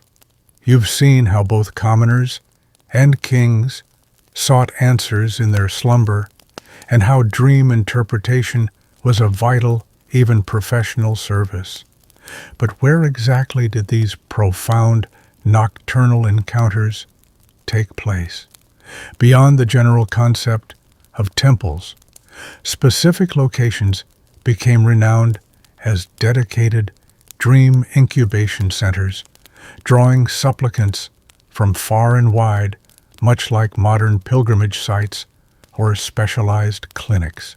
Imagine setting off on a journey, perhaps across the dusty desert or down the shimmering Nile, specifically to sleep in a place believed to be brimming with divine energy, perfect for receiving a pivotal dream. These centers weren't just any old temple. They were often associated with healing cults or specific deities known for their oracular powers. The atmosphere would be carefully cultivated, hushed, sacred, and profoundly expectant. Perhaps the most famous of these centers was the Serapeum at Saqqara. While primarily known as the burial place of the sacred Apis bulls, it also served as a major site for dream incubation, particularly during the late period and Ptolemaic era. Here, you wouldn't just be sleeping near mummified bulls. You'd be in a place imbued with the powerful spirit of Osiris Apis, later conflated with the Greek Serapis, a deity associated with healing and the afterlife. People would come here to seek medical cures or answers to profound personal questions. Imagine sleeping in those sacred crypts, the weight of centuries of devotion pressing down, hoping for a dream from the bull god himself. Another significant location was the Temple of Imhotep at Saqqara.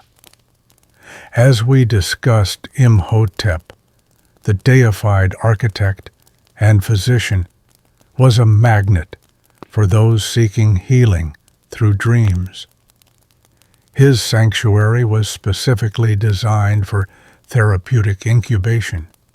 You'd undergo rituals, offerings, and then lie down in designated chambers, often with others, each seeking a divine remedy.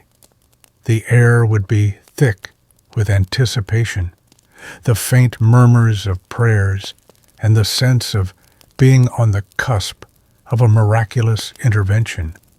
Beyond Saqqara, various other temples across Egypt housed specific areas or annexes dedicated to incubation.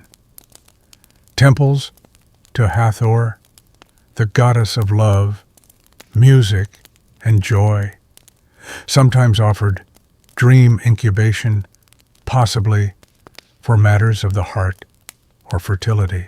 Temples to Isis, the great mother goddess, known for her magical powers and ability to resurrect, also became places where people sought prophetic dreams, especially concerning family and protection. What set these centers apart was their established reputation. Word would spread through the land about miraculous cures or accurate prophecies received at certain sites.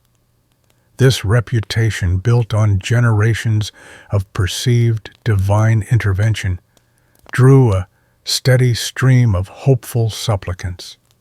It was an industry of dreams, facilitated by specialized priestly orders who managed these sacred sleepovers.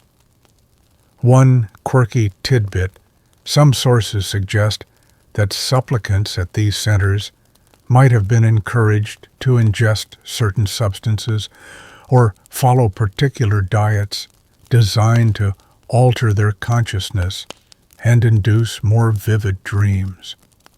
While direct evidence is scarce and debated, it hints at a practical, almost pharmacological approach to manipulating the dream state alongside the spiritual rituals. Historians still argue whether such practices were widespread or limited to specific cults, but the very notion suggests a holistic attempt to engage with the dream world.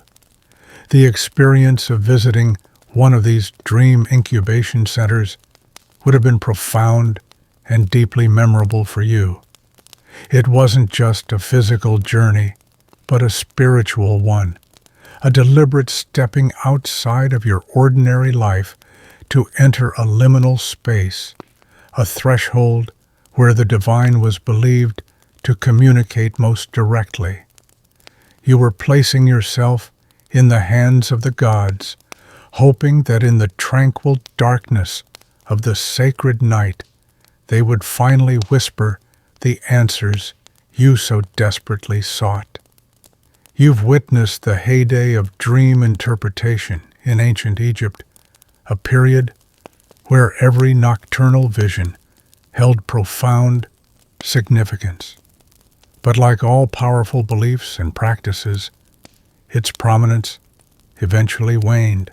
We now turn to the decline of extensive dream practices, a gradual fading of the meticulous system that once permeated every layer of Egyptian society.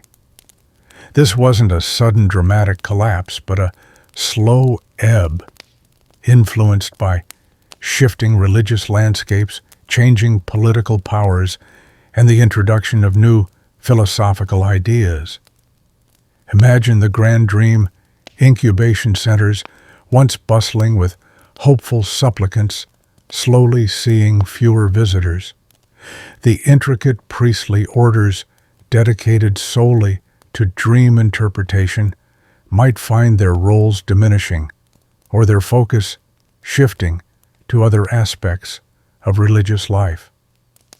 This doesn't mean dreams stopped being important altogether, but their central role as a primary source of divine guidance began to erode.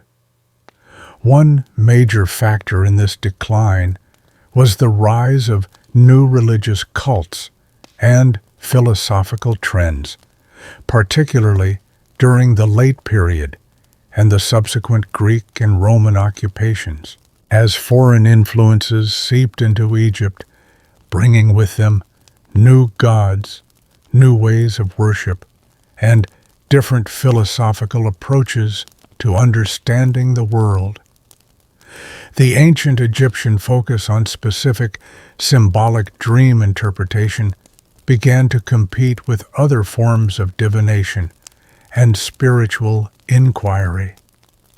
For instance, the introduction of Greek philosophical thought emphasized reason, logic, and empirical observation. While the Greeks certainly had their own forms of dream interpretation, think of the oracle at Delphi, or the Asclepian temples where healing dreams were sought, their approach often leaned more towards allegorical or psychological understanding rather than purely literal divine messages. As Egypt became increasingly Hellenized, these new ways of thinking subtly challenged the rigid symbolic system of the traditional dream books. Another significant influence was the rise of Christianity in Egypt. Early Christianity, with its emphasis on a singular God and a different understanding of divine revelation, often through scripture prophecy, or direct spiritual experience rather than complex dream symbolism, presented a fundamentally different worldview. While dreams are present in biblical narratives, the systematic, temple-based, and highly ritualized dream incubation practices of ancient Egypt simply didn't fit within the burgeoning Christian framework. The elaborate pantheon of Egyptian deities, each associated with specific dream meanings, was replaced by a monotheistic system, and the messages from the old gods became to the new believers irrelevant or even demonic. Economically, the maintenance of vast temple complexes and their specialized priesthoods was costly. As the political stability of Egypt fluctuated under successive foreign rulers, the resources dedicated to elaborate dream cults might have been reallocated or simply dwindled. The emphasis shifted from internal spiritual exploration to external political survival. However, it's important to remember that decline doesn't mean complete disappearance. Elements of dream interpretation persisted in folk traditions, and even within the new religious frameworks, dreams continued to hold personal significance. People still dreamt, and they still sought meaning from those dreams. What faded was the institutionalized, state-sponsored, and meticulously documented system of dream interpretation that had flourished for millennia. The elaborate dream books were no longer actively copied and updated in the same way, and the specialized priestly class dedicated solely to this art gradually faded or adapted to new roles. One quirky tidbit about this transition is that some dream incubation practices actually continued under Roman rule, particularly in healing cults, where the Greco-Roman god Serapis, a syncretic deity, blending Osiris Apis with Zeus, remained popular. This shows a fascinating resilience and adaptation of ancient practices, even as their original context began to dissolve. Historians still argue whether the decline was a conscious rejection of old beliefs or simply a natural evolution and assimilation into broader cultural trends. Ultimately, the rich, detailed world of ancient Egyptian dream measurement didn't vanish overnight, but slowly retreated from the public stage, leaving behind a fascinating legacy that would echo through subsequent civilizations. Your reliance on dream omens, once a central pillar of your existence, slowly gives way to other forms of guidance, other sources of divine truth, as the sands of time bury more than just sphinxes. So, the meticulous system of dream interpretation in ancient Egypt eventually faded from its central role, but like the pervasive scent of ancient incense, its essence lingered, permeating the cultures that followed. This brings us to the fascinating legacy in later cultures, tracing the influence of Egyptian dream traditions on their successors across the Mediterranean and beyond. You see ideas, much like goods, traveled along ancient trade routes, and the profound Egyptian understanding of dreams was too compelling to simply disappear. Imagine a Greek philosopher or a Roman scholar visiting Egypt, marveling at its ancient wisdom. They wouldn't just be impressed by the pyramids, they'd be equally captivated by the sophisticated spiritual practices, including the systematic interpretation of dreams. The Greeks in particular were avid learners from their Egyptian counterparts. Their own traditions of dream incubation, famously practiced at the Asclepieian temples, dedicated to the healing god Asclepius, bear striking resemblances to the Egyptian model. Supplicants would undergo purification sleep in sacred dormitories and hope for a dream that would reveal a cure or a diagnosis. This isn't just parallel evolution. It's a clear line of influence, a direct handoff of spiritual technology. The Roman Empire, inheriting much from both Greek and Egyptian cultures, also maintained a keen interest in dreams as omens. Roman emperors, like their pharaonic predecessors, would consult interpreters for their dreams, viewing them as potential warnings or blessings from the gods. While the specific pantheon changed the fundamental belief in dreams, as divine communication remained strong. The Roman practice of oniromancy, dream divination, certainly had roots in these older traditions. As Christianity began to spread across the Roman Empire, it absorbed and transformed many existing cultural practices. While the elaborate temple incubation rituals faded, the belief in prophetic dreams certainly did not.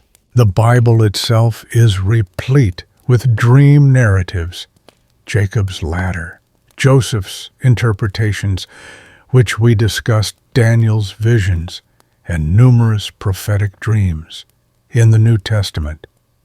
Early Christian saints and mystics often reported receiving divine messages through dreams. The interpretation shifted from a polytheistic framework to a monotheistic one. But the underlying conviction that God could speak through sleep remained potent.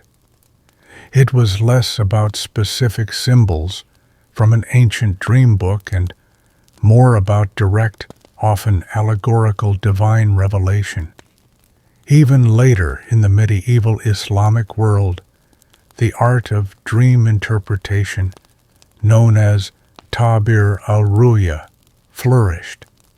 Scholars like Ibn Sirin wrote extensive dream dictionaries, many of which echoed themes and even specific interpretations found in much older Egyptian and Mesopotamian traditions. The idea of dreams as a potential window into the unseen, a form of divine guidance, continued to be a rich vein of inquiry. One quirky tidbit: the very structure of some ancient dream books, with their good and bad omen categories and detailed symbolic lists, can be seen as a direct precursor to popular dream dictionaries that persist even today. While modern versions are often simplified and lack the deep religious context, the fundamental urge to look up a dream symbol and find its meaning is a direct descendant of that ancient Egyptian impulse.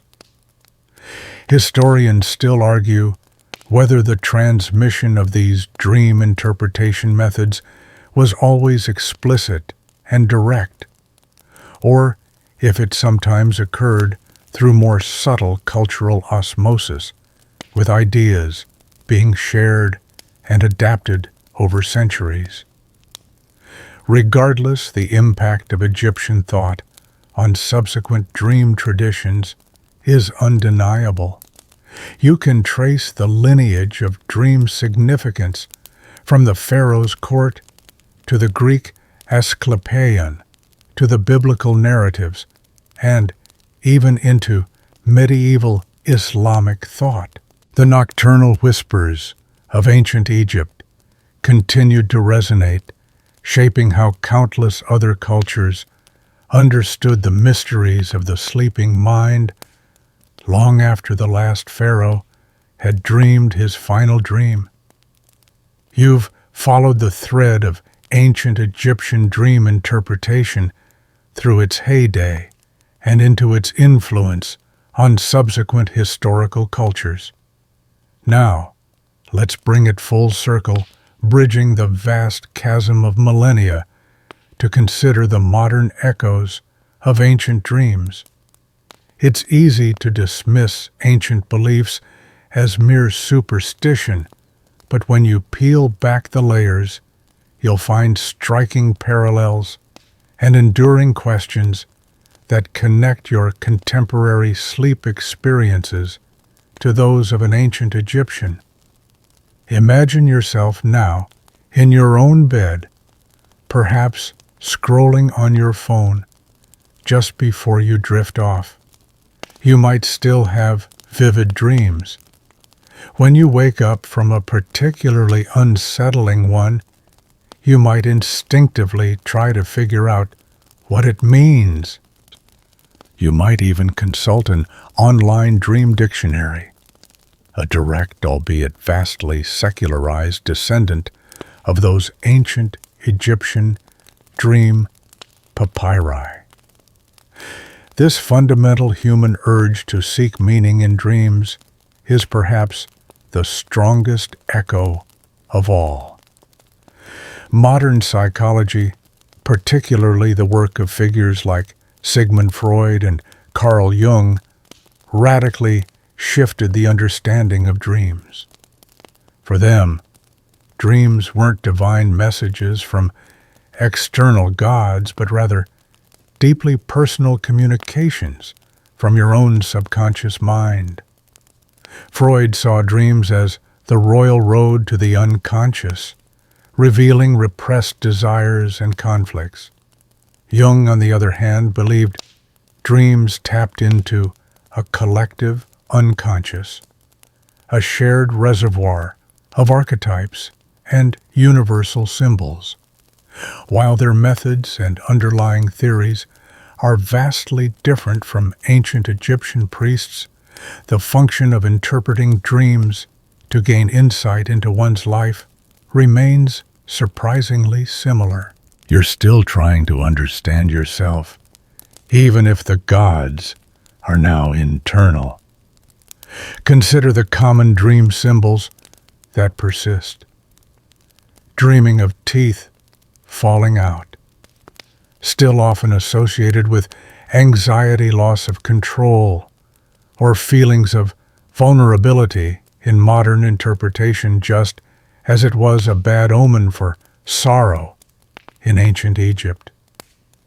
Dreams of snakes can still be interpreted as fear or hidden dangers, or even transformation. While the specific cultural context has changed the human brain's tendency to use certain universal symbols to process emotions and experiences, seems remarkably consistent across time.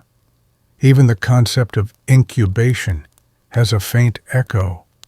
While you might not literally sleep in a temple, many people consciously sleep on a problem, hoping that their subconscious mind will work through it and present a solution upon waking.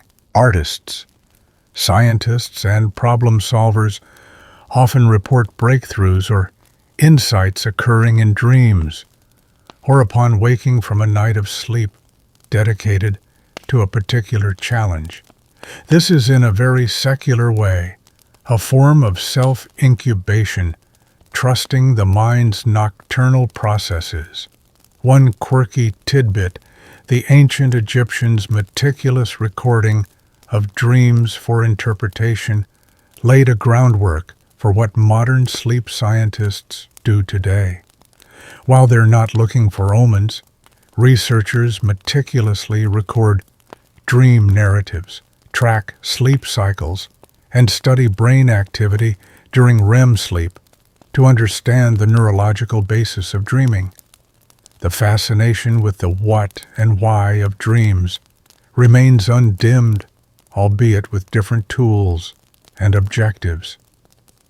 Historians still argue whether the ancient Egyptians had any nascent understanding of the psychological function of dreams, or if their entire framework was purely spiritual. It's likely that a shrewd priest, through countless interpretations, developed a practical, if unarticulated, understanding of human anxieties and desires as reflected in dream content, even while attributing the ultimate source to the gods.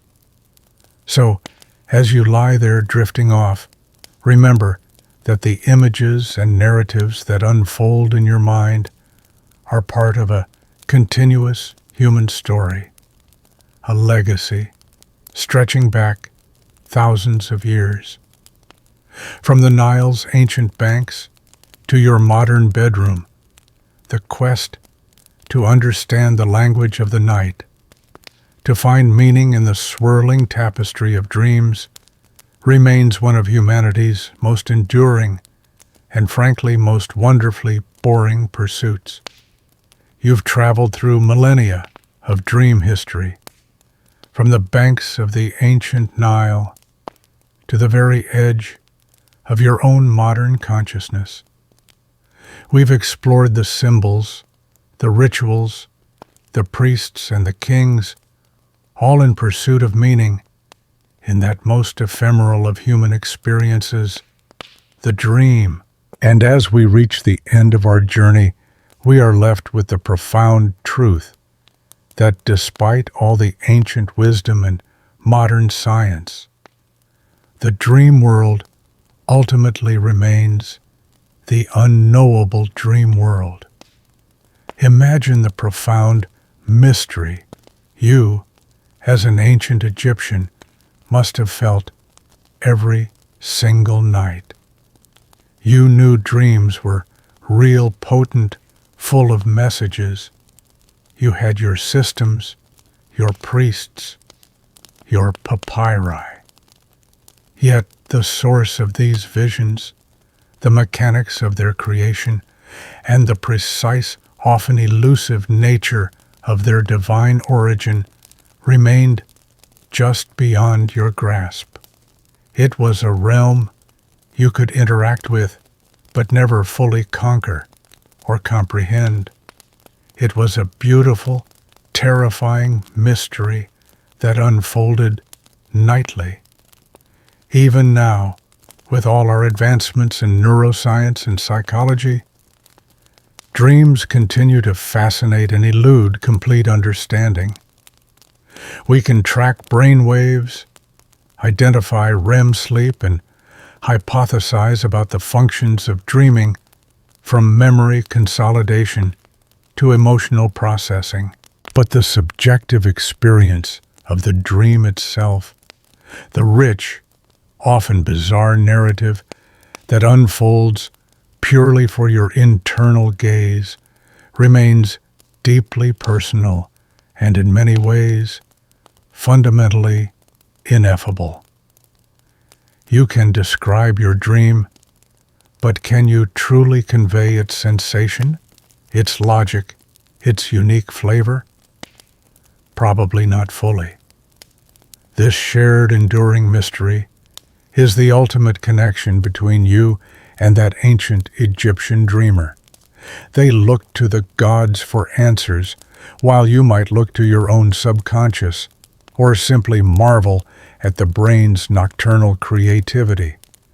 But the core experience, the sudden shift into an alternate reality, the vivid imagery, the profound emotional resonance, is universal. The ancient Egyptians built an entire civilization around trying to understand these nightly visitors, turning them into a sophisticated system of omens and prophecies. They painstakingly cataloged symbols, built temples for incubation, and trained specialized priests, all to give form and function to this intangible realm. This monumental effort speaks volumes about their deep respect for the dream state, seeing it not as passive rest, but as an active, vital component of existence. One quirky tidbit considering our journey is that despite their meticulous cataloging, the Egyptians implicitly understood the dream's inherent slipperiness. The very existence of reverse omens, or the need for careful priestly interpretation, shows they knew dreams weren't always straightforward. They understood that the dream world, while orderly, also had its playful, cryptic side. Historians still argue whether this acceptance of complexity hints at an intuitive understanding of the dream's multi-layered nature, far beyond a simple divine dictionary. As you now prepare to finally surrender to your own sleep, consider the vast, silent tapestry of dreams stretching back through time, connecting every human who has ever closed their eyes. The ancient Egyptians gave us a rich, detailed glimpse into how one of the world's most enduring civilizations grappled with this nightly phenomenon. Their boring history of dream measurement reveals a deep human need for meaning, for connection to something larger than ourselves, and for guidance in the face of the unknown. So, as the world outside dims and the quiet hum of your fan begins to lull you, let your own consciousness gently fray. The journey through ancient Egyptian dreams has prepared you not to interpret your own with strict rules, but perhaps to simply appreciate the profound ongoing mystery that unfolds every night.